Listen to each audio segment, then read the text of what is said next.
It's great to be here in Town Hall with Antonia and David. I have to say it brings back some memories of a lot of events back in 1999 when Seattle was really the hotbed of a lot of great educational activities, idealism, and a lot of leadership in what civil society was able to do around the WTO ministerial.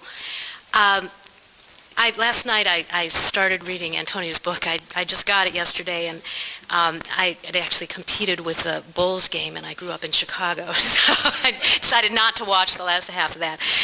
There were other reasons, too, for not watching the last half of that. But I have to tell you, you're in for a treat in reading this book, but also a scare. It's really shocking what Antonia has uncovered. And I think you'll all learn a great deal, and hopefully come out of it, though, empowered that we can do something about this.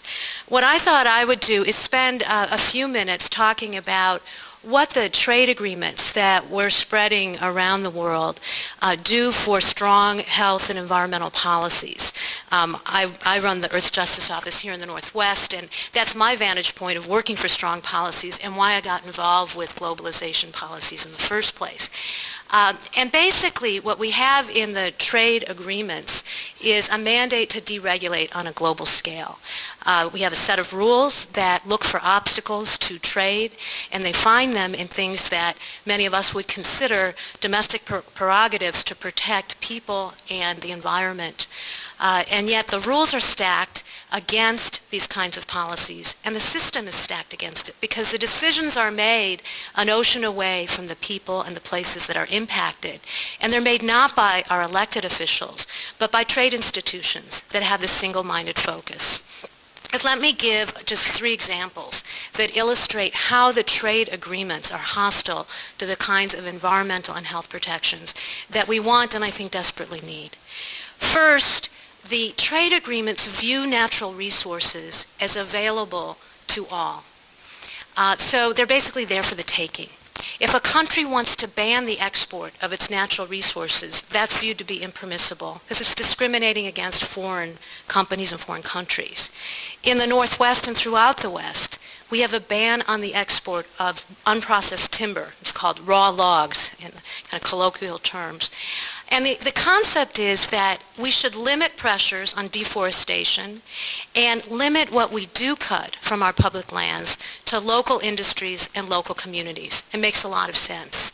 But Japan has threatened to challenge our export ban on raw logs, and under the WTO rules and the other trade agreements, it might be hard to defend that ban. As another example, the trade rules prohibit countries from restricting trade based on how the goods are produced. This is one of the core principles in trade agreements. They want to stop discrimination against foreign products and foreign countries. But if you look at trade, environmental policy and labor policies, it matters how the goods are produced. It matters if the wood is produced by logging unsustainably, or if the fish are caught in ways that kill dolphins, or if the factories are spewing out pollution into our air and water, or using child labor. But under the trade agreements, a country can't restrict trade because of how the goods are produced. And as a third example, the trade agreements beginning with NAFTA and exported to most of the other regional agreements give corporations special rights. They give corporations the rights to sue a government for compensation for the harm that regulation causes them. And these happen in the form of investor suits. These suits are decided largely in secret in arbitrations. Yet the arbitration processes were developed for contract disputes and other kinds of commercial disputes, not issues of public policy. But today we see these investor arbitrations getting into fundamental issues of public policy. And let me give you a couple of examples. One of the first investor cases was brought by Ethel Corporation against Canada for a ban on a chemical. And Canada's response, it rescinded the ban, and it was ordered to pay $13 million for lost profits. A more recent one that in my view is one of the most egregious is a case brought against the United States for California's phase out of MTBE. MTBE is a gasoline additive that has contaminated drinking water. And California adopted the ban both because of drinking water pollution, but also because of the amount of money taxpayers were paying to clean up the polluted drinking water. Methanex, the Canadian supplier, has sued for almost $1 billion, and most of that is from the reduction in the value of its stock after the phase-out was announced, not even real losses. In many of these situations, threats of these kinds of actions, or just bringing one of these actions, causes the country to back down. It's a form of blackmail, essentially, that corporations can bring. Yet there's no other kind of right for individuals, members of the public, to sue if they're harmed by pollution or by globalization. They have no remedy. And their governments don't have any remedy that they can get through the trade institutions. It's a one-way street. So that's why a lot of us care about what happens in these agreements, because they stand in the way of innovation, and they take the decision-making far away, and they keep people from moving forward and forcing their governments to be responsive to them. Now, I know David's going to talk about empire, and Antonia's going to talk too about the means that we're now using to expand these trade agreements. But I think in the end, I still have hope that when we come together and we reach our decision makers and our elected officials, we can get responses and we can band together and get some opposition and voices that are contrary to this globalization move. Well, good evening. It's a real pleasure to be here with my good friend Patti Goldman and our honored guest for this evening, Antonia Juhasz. I've also just finished reading Antonia's book and am quite struck by the extraordinary contributions it makes to our understanding of our contemporary political situation. One of the first things that jumped out at me was she makes very clear that the Bush administration did in fact have a post-occupation plan for Iraq. And it wasn't just about oil, it was about total economic takeover. As sort of the first step, as she says, one nation at a time in a much more comprehensive global agenda. But I'm also struck in the larger sense by the way in which she brings together three different strands of analysis that are so often treated individually. One is the geopolitical analysis of the relationships, but the power relationships between nations and how that plays out in competition and cooperation and alliances. The second line is the line that many of us here have been particularly focused on, the corporate analysis and the corporate agenda and the institutional dynamics of global financial markets, global corporations, and the trade agreements that Patti was talking about. And then the third line of analysis, I assume that many of you have heard Kevin Phillips speak in this very same hall about the Bush dynasty. And this is about, bringing it down to a more personal level and issues of family power and, in a sense, I sometimes think of it as a ruling junta. And helps us see very clearly the pattern by which a group of folks, whose names we all know well, that have been working together for a very long time and have kind of coalesced around the Bush family dynasty, and how, when you get right down to it, most all of the policies, both domestic and foreign, of this particular administration can be explained in terms of this junta organized around the Bush dynasty, trying to consolidate their individual personal power, quite apart from any allegiance to any national interest, or, so far as I can see, even to a Republican Party or any particular political party. Now, I want to just speak very briefly. Well, Antonia talks about how to get out of Iraq. The book that I've just come out with, which I hope you'll also buy tonight, The Great Turning from Empire to Earth Community, that book is about how to get out of empire, which is a little bit bigger issue than getting out of Iraq. And I think just giving a little bit of history on that may be helpful in terms of seeing the connection between what Antonia is doing and what I'm writing about. As you all know, I've been very much involved in the analysis of corporate power and all of the issues that we dealt with in the WTO protests. Now, just after 9/11, the summer after 9/11, Vandana Shiva, who's another of our good colleagues from India and very much a leader in the struggle against corporate globalization, she was out visiting us on Bainbridge Island. And in the course of our discussions, she said, you know, the whole global civil society movement is built around resistance against corporate globalization and is grounded in the analysis that we share, the analysis that Patti was just laying out for us. But now the Bush administration is using naked military power, and we also, in the policy journals and so forth, and the political pundits are talking about empire very explicitly, and you know, the merits and demerits of American empire. Now, it was very interesting because as soon as you begin to frame the issue in terms of empire, you begin to see the much deeper context of all the issues that we're dealing with, including corporate globalization. Because you know, corporate globalization goes back about 400 years to the chartering of the British East India Company.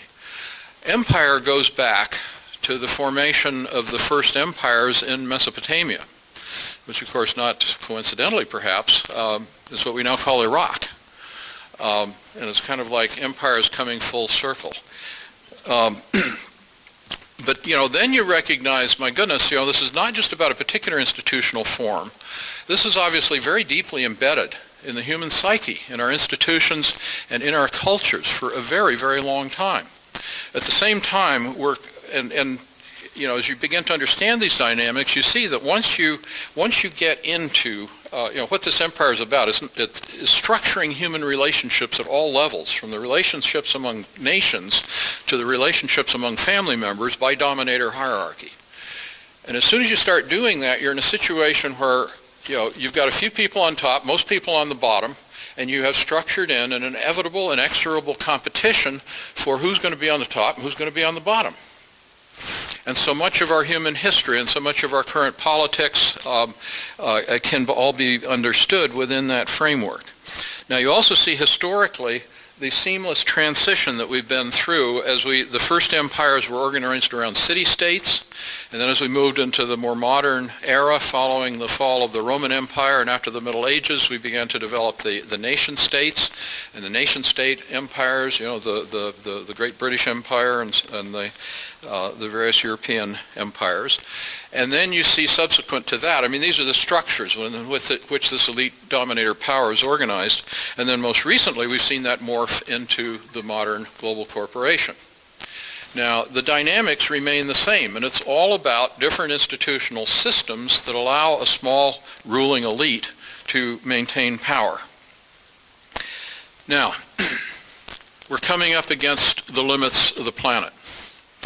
We're coming up against the limits of what nature will tolerate, and we're also coming up against the limits of what our social systems will tolerate in terms of domination, particularly in a system in which we have much more open communication around the world and people have higher expectations and recognize that this is not a just system. We're also entering into a period of what I call a perfect economic storm as we begin to see the convergence of the consequences of peak oil, when we reach peak oil production and prices go skyrocketing, fundamentally shifting the economic incentives and undermining the whole foundation of our economies of the last 100 years built on cheap oil. Second, the implications of global warming, the dramatic increases in severe weather events which are only going to continue to escalate, and at the same time all of this with the backdrop of a growing U.S. trade deficit putting us into ever greater debt to the rest of the world and creating increasing instability for the U.S. dollar. Now, what we're going to see as these forces converge is a dramatic restructuring of economic incentives away from the global to the local, and much more emphasis on the need for local food and energy self-reliance and the relocalization of our economies. Now, one of the key, how this plays out is going to be very critical. And it's where we have to be very conscious of the choices that we need to make at this particular point in time. Because they can play out within the dynamics of empire, which will play out as a last man standing competition for the last of what remains of the world's resources and civilized organized space. or we can make the fundamental shift to a whole different mentality, different cultures, and different institutions of Earth community, recognizing our interdependence and recognizing that we have a capacity as a species to organize on partnership models based on equity, cooperation, and community. And the details of that I get into the book and the whole case for why this is possible. But a key to this shift, how it plays out, will depend on the stories by which we understand what our options are and what it means to be human. And part of what Antonia is dealing with is the story. I mean, the whole of the Seattle protest was built around changing the story about what is economic globalization, what are its implications, and what are the alternatives. I was struck, Antonia quotes U.S. Trade Czar Robert Zolnik when he was speaking on the importance of 9/11 to the U.S. trade negotiations. And he says, "Let there be no misunderstanding. The United States will continue to advance the values that define this nation. Openness, opportunity, democracy, compassion. Trade reinforces these values, serving it as an engine of growth and a source of hope for workers and families in the United States and the world." Have you ever heard that story before? Part of waking up is learning to recognize these stories and recognize them for what they are, as pure fabrications that serve a particular elite agenda, serve the cause of empire. Because if we believe that, we will accept all these trade agreements that Patti was talking about, which of course are not about democracy, openness, and freedom for ordinary people. They're about giving corporations the opportunity to decide how conflicts between corporate profit interests and community interests will be resolved. So Antonia's book makes a very critical contribution to taking apart, deconstructing one of the very important stories of our time, not only the trade story, but also specifically the Iraq story, and getting the new stories straight so that we recognize the need and the opportunity to move in a very different direction is one of the great works of our time. And so I'm very eager to hear more of what Antonia is going to tell us tonight. I'm going to talk a little bit about how my book came to be, why I decided to write it, because it helps explain the material that's inside of it. And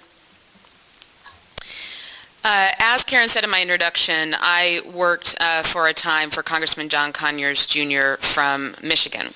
And I was his legislative assistant handling all of his domestic social policy issues. That meant Medicaid, Medicare, health care, child care, Social Security, you name it. However, my job became increasingly focused on just one issue, fighting President Clinton's quote-unquote welfare reform bill. Our district in Detroit had the largest welfare recipient population in the country. What the welfare reform bill would do, at that point, were it to pass, was reduce the rolls by cutting everybody off of the rolls. When we lost and the bill became law, because I was the only assistant on staff who really understood the details of the agreement, I received every individual phone call from women all across Detroit who we had essentially made it so that they could not provide food for their children, health care, shelter. Needless to say, my attention quickly turned towards alternatives and how we could direct more resources to our constituents, and how we could in particular direct resources to minority, low-income women in our district. So I was looking at community block grants that would be directed to this community. That was going fine until a colleague of mine came up to me and said, "This is all fine and good, but there's an agreement called the Multilateral Agreement on Investment at a place called the Organization for Economic Cooperation and Development, which would invalidate your bill." I said, "Well, then I better find out more about this bill, this investment agreement." And so I called up the United States Trade Representative's office, which represents all of us on trade, and I said, "Hello, I work for Congressman John Conyers, and I've heard that you're negotiating this agreement, and I'd like to hear more about it." And they said, "What agreement? We don't know about any agreement." Okay, so I did more research, and I actually found a copy of the Multilateral Agreement on Investment posted on the website of Public Citizen. Apparently a French government official had been so outraged by the proposals in the Multilateral Agreement on Investment that he had posted the agreement on the website so that there could at least be public debate about the agreement. So I read the provisions, and I discovered that it would, in fact, invalidate our ability to provide a community development block grant that did not also provide every single of the same provisions that we were providing to our constituents to every single foreign multinational that came to town. Now, Detroit is a poor district. we could barely afford to take care of our own citizens, much less foreign multinational corporations.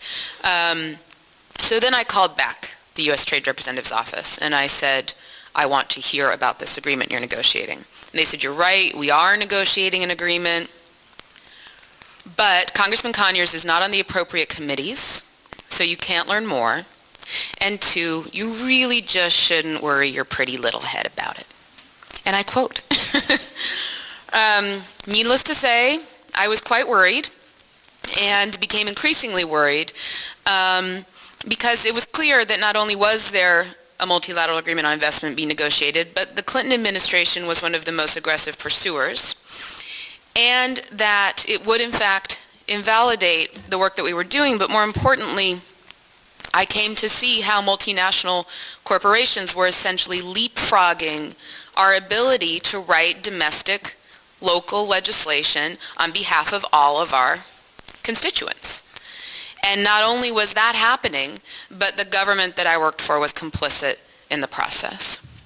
So I left the Hill and went to work for a group called the Preamble Center for Public Policy. And many of you hopefully may not have heard of the MAI because we helped defeat it. It was one of the first international movements of people and governments to defeat an international investment and trade agreement, and the MAI never came to be.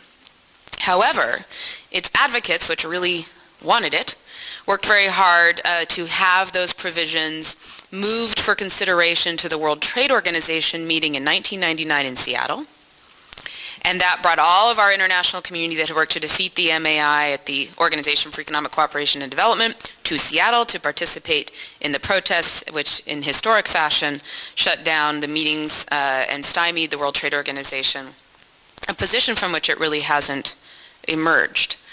From that point, my work became focused on trying to defeat these types of agreements, but most importantly to work on the alternatives that had already been emerging all around the world, had already been being fought for all around the world, and which were finally coming to our awareness, I think, here in the United States in a large way. Then, 9 days after September 11th, the U.S. Trade Representative, Robert Zoellick, who's now Undersecretary of State, announced something that made me very worried. He announced that the United States would be countering terror with trade, and that free trade would be the mechanism that we would use to combat the terrorists and to wage the war on terror. This made me very unsettled.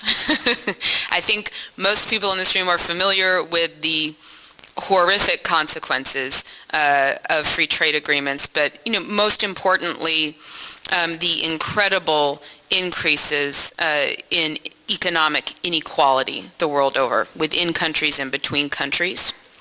The devastating impacts that that inequality has on democracy and the ability of people to participate in the decisions of their government, and the intense opposition to the impacts of these agreements. The idea that the United States would be even rhetorically discussing that it would be using its corporate globalization agenda to combat terrorism made me very, very afraid.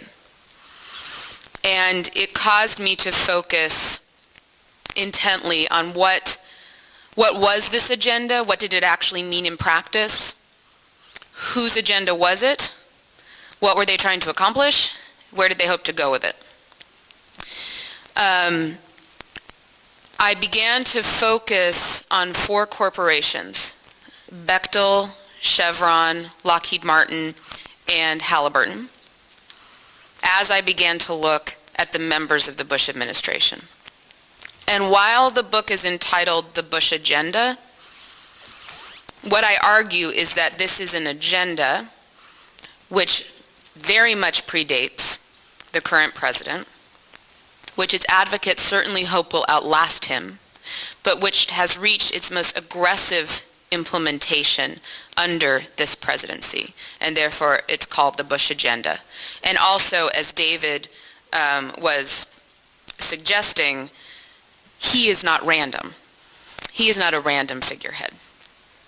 This is the first time in American history that the President, Vice President, and Secretary of State are all former energy or oil company executives.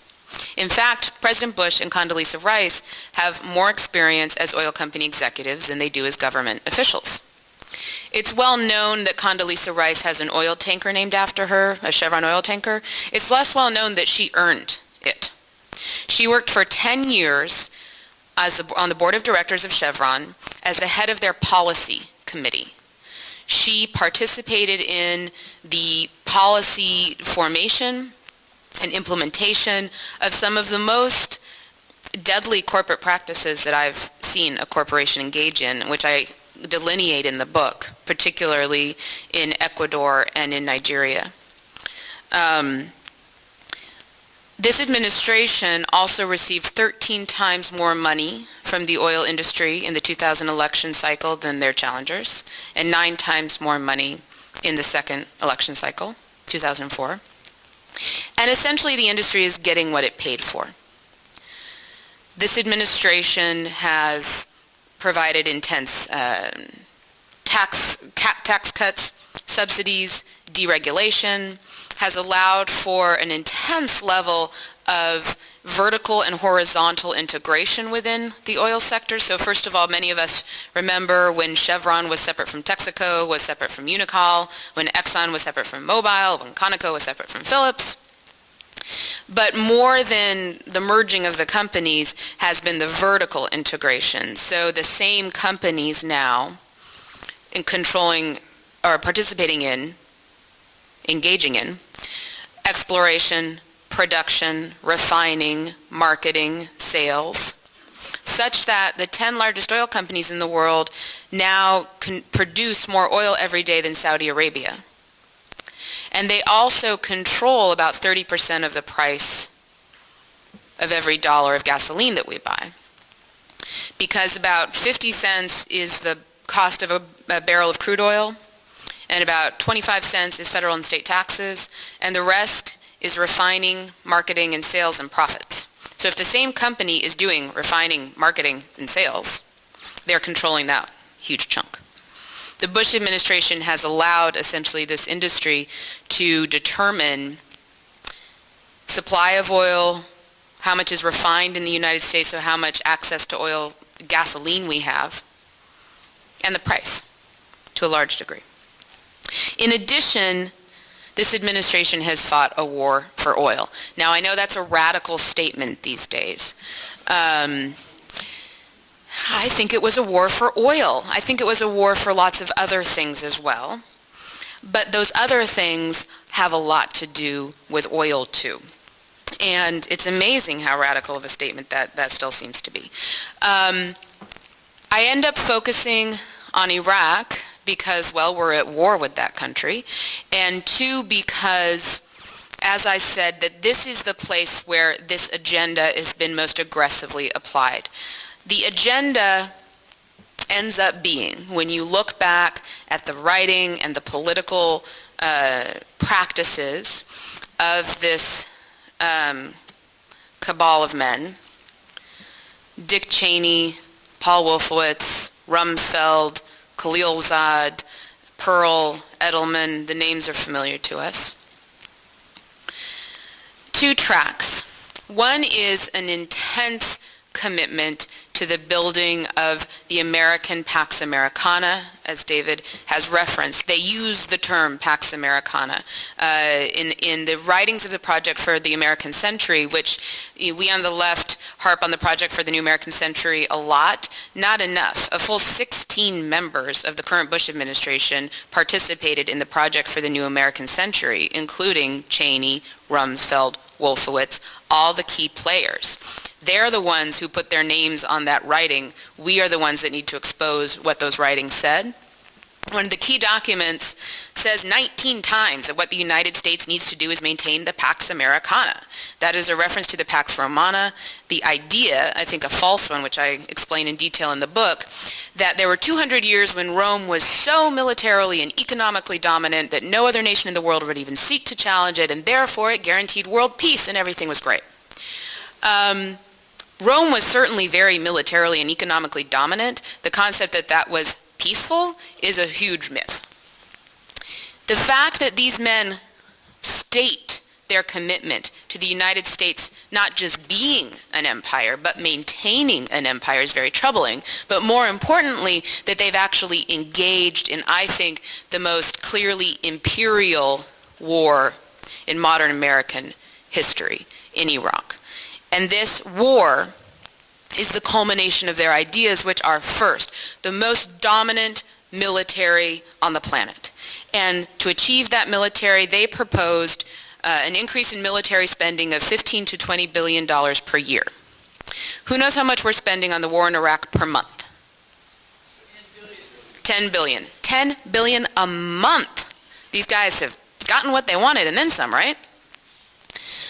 In addition, they have a firm commitment to the outcome of the policies of corporate globalization. So meaning spreading the empire, getting the resources of countries that you want, not necessarily through military invasion, but through busting open economies for really their corporate friends, because it's not all corporations that are benefiting, to go in and get access to those resources.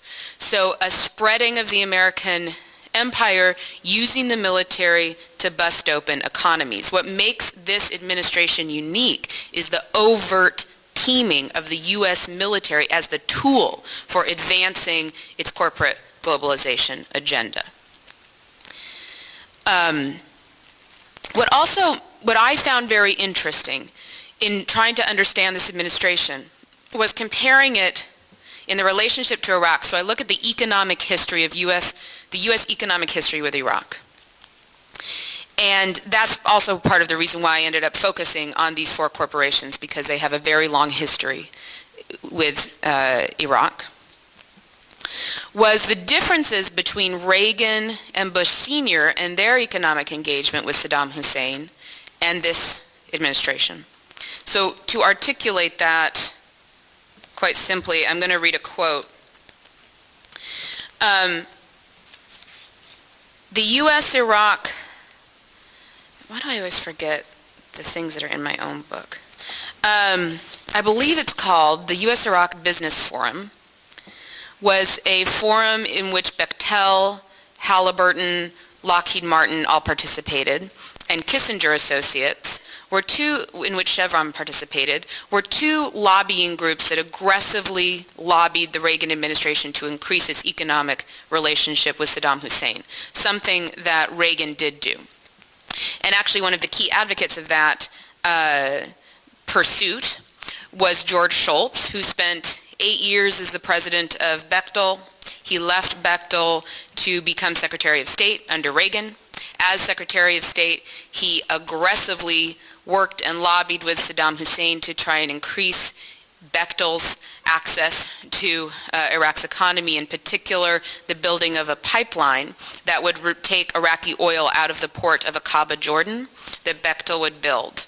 That pipeline did not end up getting built, but Bechtel did build and manage a petrochemical complex for Saddam Hussein, which produced a precursor to mustard gas, and clearly makes Bechtel party to, in my mind, the horrible uses to which Saddam Hussein put that mustard gas. Okay, so this relationship was being built up. Halliburton began working in Iraq. Chevron began marketing Iraqi oil. Bechtel was building chemical weapons plants. Lockheed was providing to Saddam Hussein dual-use technology. We had a ban on literally selling weapons to Hussein, but Lockheed, for example, sold many helicopters to Hussein, which are meant to be used for non-military purposes. The awareness with which this engagement with Saddam Hussein was progressing is made very clear in a document written in by the transition team between Reagan and Bush Sr. And this document begins, it's a memo.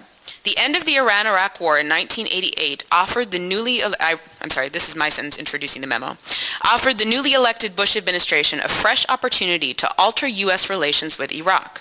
Bush's transition team provided the president-elect with a policy memo on Iraq, which explained that, quote, Saddam Hussein will continue to eliminate those he regards as a threat, torture those he believes have secrets to reveal, and rule without any real concessions to democracy.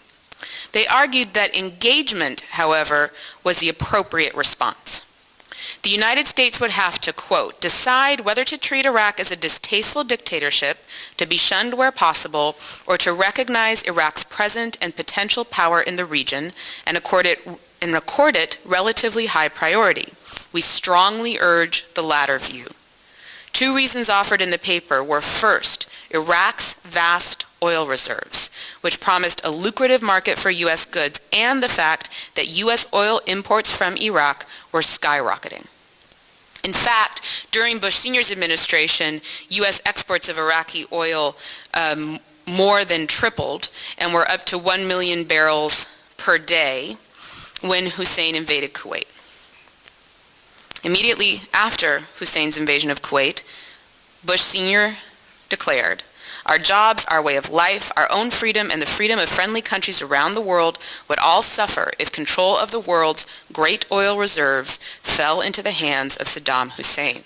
To this, Secretary Baker added, the economic lifeline of the industrial world runs from the Gulf, and we cannot permit a dictator such as this to sit astride that economic lifeline.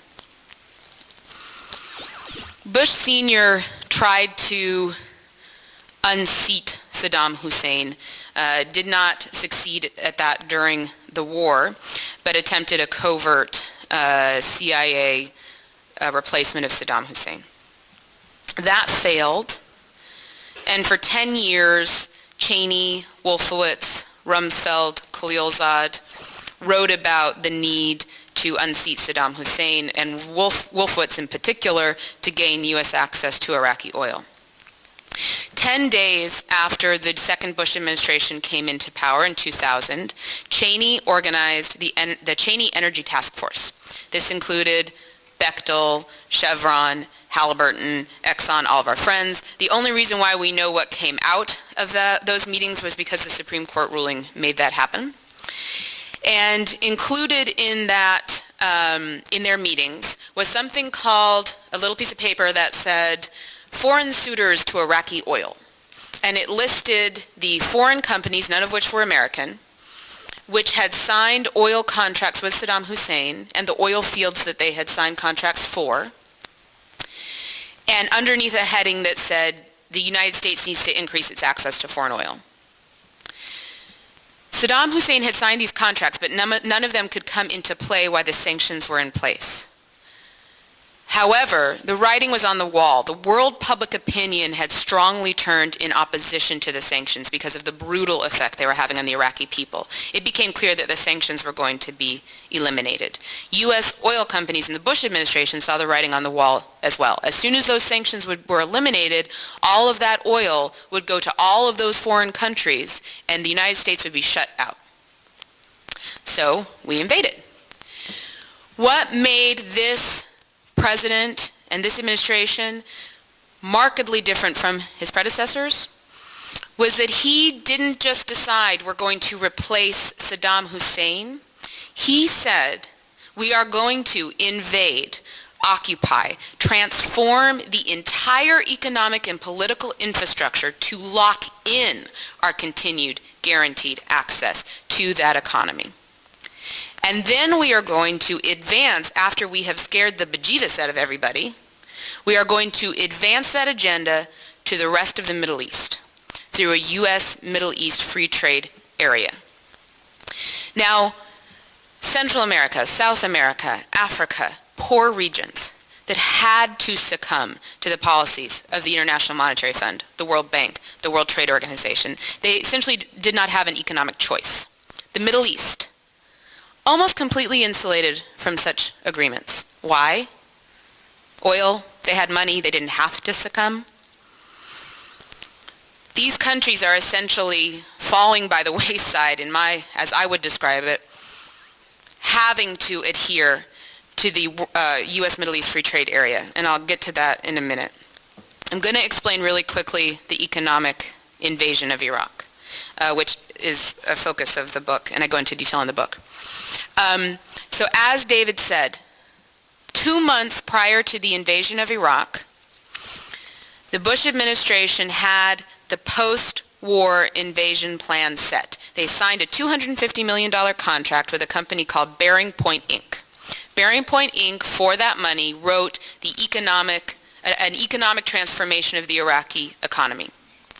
That transformation was then locked in and put into place on the ground by L. Paul Bremer, the administrator of the U.S. occupation government of Iraq, for 14 months. Bremer implemented exactly 100 orders, which were then locked into the Constitution of Iraq and remain as law today.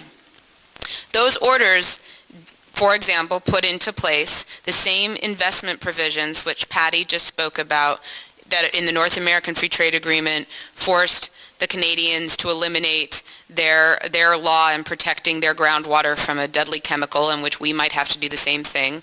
These are the same investment provisions that were being pursued under the Multilateral Agreement on Investment, that were being pursued at the WTO, against which there is intense opposition, simply implemented with the stroke of a pen in Iraq because we invaded.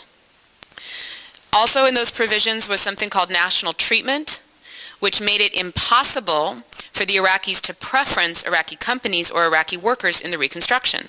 Instead, 150 U.S. corporations have received $50 billion for work in Iraq, doing work that could absolutely be done, and I delineate this in the book. All of the dozens and dozens of Iraqi public and private companies more than capable of performing this work. 3 months after the first Gulf War, the Iraqis rebuilt water, electricity, sewage. 3 months. It's been 3 years. Water, electricity, and sewage not even at pre-war levels in Iraq. After we have paid Bechtel, Parsons, Shaw, Halliburton, billions of dollars to perform this work. There's a couple reasons why these companies failed. The most important one was that their intention was not to just get in there and build it and get it running again. Bechtel spent its first 5 months in Iraq doing an assessment. An assessment. 5 months. This was summer in Baghdad. Electricity controls water and sewage in Iraq. Without one, you can't have any of the others. The people in Iraq have, from the day after the invasion, said that the biggest problem their country faces, not the foreign occupation, not insecurity, not insurgent violence, electricity. Electricity. Turn on the power. Bechtel spent 5 months doing an assessment because they had what's called a cost-plus contract. Guaranteed all of their costs paid plus a fixed fee, no matter what. So they went in and built state-of-the-art, incredibly expensive facilities, which it took them 5 months to figure out how to build, which were too expensive for the Iraqis to run, which by the time they got to work, there was so much anger against the occupation that every time they'd build a water tank, someone would blow it up. And they were built in to fail. One of the reasons why they were built in to fail was that two other Bremer orders. One, fired 120,000 of all the key bureaucrats in every single ministry in Iraq. That was a very good reaction from someone. Oh my God. Okay, why? They were Ba'ath Party members. It was a prerequisite to work for the government of Iraq that you join the Ba'ath Party. Every member of the civil society was a Ba'ath Party member. It was in no way an indicator of participation in Saddam Hussein's abuses. They were fired because they would be the key people to challenge the economic invasion of Iraq. Number two, Bremer fired the entire military, right? This is famously known. It was actually a private company, Ronco Consulting, that had the contract to decide what to do with the Iraqi military. Ronco, I think, they won't give me the documents, so I'm not positive, made the decision. The U.S. military had originally strategized that those men, that the military, 500,000 men, should be put to work in the reconstruction. Give them money. Let them take care of their families. Put them to work. Instead, the Bush administration fired them and brought in U.S. companies to do the work. So you had 500,000 men with guns, unable to take care of their family, unemployed, watching as U.S. corporations receive billions of dollars to fail to provide them with the electricity. They're going to get a little mad, right? The Bremer orders also allowed that 100% repatriation of profits, not a single penny earned by U.S. companies, needed to be reinvested in Iraq. It allowed for 100% foreign ownership of Iraqi businesses, 100% foreign ownership of Iraqi banks. The list goes on and on and on. Most importantly, the Bremer orders provided the economic framework to allow for the transformation of the oil sector. Bearing Point's contract included a restructuring of the Iraqi oil system. It was helped in that endeavor by a State Department working group on oil and energy for Iraq. And one member of that State Department working group, whose name was Bara Aloum, was then appointed by Paul Bremer to be the first oil minister of Iraq. The first thing that he did, cancel all of those pesky contracts that Saddam Hussein had signed with all those other countries. Those are gone. Then, with the help of Abd al-Mahdi, who was the first finance minister of Iraq, appointed by Bremer, who is now vice president, Ayad Alawi, who was the interim vice president of Iraq and also a former CIA operative, these two men helped usher through what is now set to become the new oil law of Iraq, which opens all of Iraq has 80 known oil fields, significantly more, but 80 known. They're called discovered. Only 17 have been developed of the 80. All the rest will now be open to foreign private corporate investment on terms highly favorable to the private companies, as opposed to favorable to the Iraqi economy. And just really quickly, I don't think that we want to boycott oil from Iraq. It's Iraq's lifeblood. What we want is to support an oil policy that is developed by Iraqis and supports Iraq's development, not one that supports U.S. oil companies. Right now, what's in place is a policy developed by the U.S. State Department, which very much advantages Chevron, Exxon, and Marathon, which are the key U.S. companies already marketing Iraqi oil.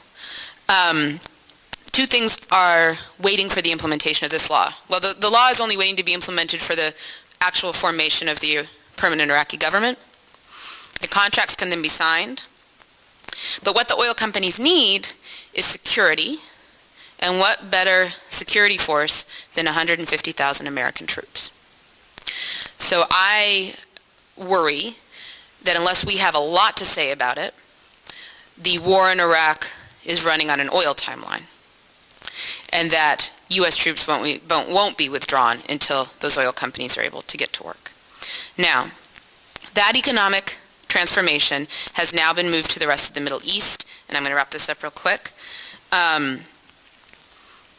Learning the lessons. We, in our movement, have been incredibly successful. Social movements across the world have put in place representatives that now embody the opposition to the corporate globalization agenda.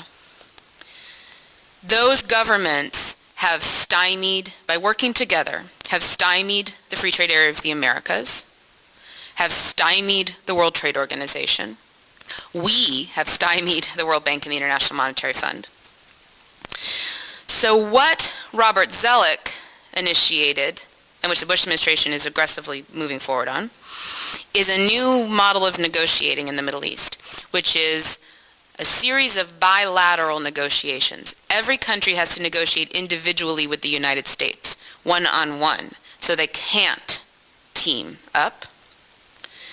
And also, because the negotiations are one-on-one, country 4 is very concerned about what countries 1, 2, and 3 agree on, because they're pretty right in worrying that the United States will demand whatever 1, 2, and 3 gave them from 4. So actually it's in the country's interest to be first and to sign on and set their terms. All of those bilateral agreements will then be linked into one U.S. Middle East free trade area in the end. These agreements have come quickly, far more quickly than anyone expected. The sacrifices being made on the part of the Middle Eastern countries are enormous. There was a wonderful New York Times lead story in the business section about 2 days ago about the impact of the U.S.-Jordan free trade agreement, one of the first ones. It opened up essentially a maquiladora, the maquiladoras are the factories set up under NAFTA in Mexico. U.S. companies are allowed to operate with very few restrictions, send in products to be put together in these factories. The finished products are then sent back to the United States. Well, the latest hot place to do this now is Jordan, because it is now so cheap to produce in Jordan. The impacts have been the worst conditions of slave labor which I have seen anywhere. And these are factories that are supplying Walmart, JCPenney, Target. This is the model that's now spreading to the rest of the Middle East, unless, of course, we have something to do about it. So I'm going to end on what I hope, the whole point of this book, the reason why I wrote it, is to provide information that will empower our activism. And what I write about is the power of our activism already. So most importantly, many of us worked to try and make it so Bush wouldn't become president again in 2004, or marched against the war in large numbers on February 15th, 2003, but the war still happened, and many of us felt disheartened by those processes. I'm here to tell you that you're not going to see a headline in a newspaper that's going to say, anti-war movement leads 70% of the American population to oppose the war. We have to write those headlines. That organizing that we have been engaging in has laid the groundwork, has laid the conversation, has laid the space for more and more and more of the American public to be able to see what's wrong in the war, see what's wrong with the administration, come to the point where only 30% even trust the president, where the latest polls show that people will be supporting Democrats in the interim election. And I'm not arguing that if we replace the Bush administration with a bunch of Democrats, everything will be magical and better. Not at all. I do think there's a qualitative difference between this administration and any other. So I think just about anyone else would be better. But our organizing on the local, national, international level is how we create the change that is actually going to make it so that it matters who is in the White House, because we will have created the change that we want, the social movements that we want, to press for the changes that we need and to implement them at the local level. And I give, as David said, very concrete recommendations for how we can pull out of Iraq and yet still support the economic development in Iraq, and how we can unseat the entire Bush agenda, not just the Bush presidency. So read it and feel empowered, and thank you all very much for coming. We're going to answer questions and sign books and do all of that fun stuff. Thank you very much. Okay, there's 3 things that the Bush administration has succeeded in achieving in Iraq right now. A government that supports the occupation, supports the economic transformation, and supports the new oil law. What they did not count on was the level of opposition among the Iraqi public to the occupation. And I don't just mean the violent insurgency, I mean the hundreds of thousands of peaceful protests happening regularly across Iraq in opposition to the occupation, which has slowed their invasion down, the U.S. invasion, economic invasion down. They also didn't count on the tremendous opposition of U.S. soldiers against the war, of the U.S. public against the war, and that is slowing them down. I think if we pulled out U.S. troops, I think we would need to put in a peacekeeping force. But I think that pulling out U.S. troops would dramatically ease the conditions and the fighting and the opposition to what's happening in Iraq. Could the Bush administration simply support a mercenary force to continue to enforce its policies? Yes, but far less successfully. I don't think they want to do that. I could see that as a proposal. I hadn't even thought about it. I think they want to keep things going the way they are and hope that things will calm down. But other people might be able to answer that question better. If I hear your argument correctly, the war really wasn't about Saddam. The war was about a master plan for economic takeover, one nation at a time. The obvious reason to be focused on the Middle East. We had to have bases there. We're getting pushed out of Saudi Arabia. So there was an argument for all of this that had very little to do with Saddam. God, maybe it wasn't quite as cooperative, but I think that's important. Now, the other thing in terms of the larger national dynamic, I think we have to keep this in the perspective of, what began in the 1980s with the right-wing takeover, not only of the country, but also of the Republican Party, and the systematic purging of moderate Republicans out of the party. And I think you have to understand the mindset going back historically. This is a part of pattern of the imperial mindset. It reflected the distinction between Hamilton's vision and Jefferson's vision. And, this is a thing that has been really difficult for me to come to terms with, is really accepting that there are very powerful people in the United States who quite literally do not believe in democracy, who believe in elite rule. And that, this is a combination of corporate plutocrats and religious theocrats. And they put together a plan to take over the U.S. government and essentially, implement the modern equivalent of monarchy. So part of the mindset is, a strong administration. A strong Congress is not part of that mindset, and the people who are running the Congress are part of that formation. So within that framework, I think an awful lot of this makes a lot more sense than it does otherwise. I think a very important point to say, we don't say it often enough, it's not just that ExxonMobil made more money than any corporation in world history for 2 years that just sort of feels bad. It's the intense power that wealth gives to ExxonMobil that it can then exercise over our elected officials, making our democracy not function as it should. That's why it's bad for corporations to have so much money in relationship to the rest of us and to the rest of even the business sector. And that if we can take down the size of these companies and the power of these companies, we can reduce their sway over our elected officials and try and regain our democracy. This is very important, and I think that there actually are members of Congress in our policies going forward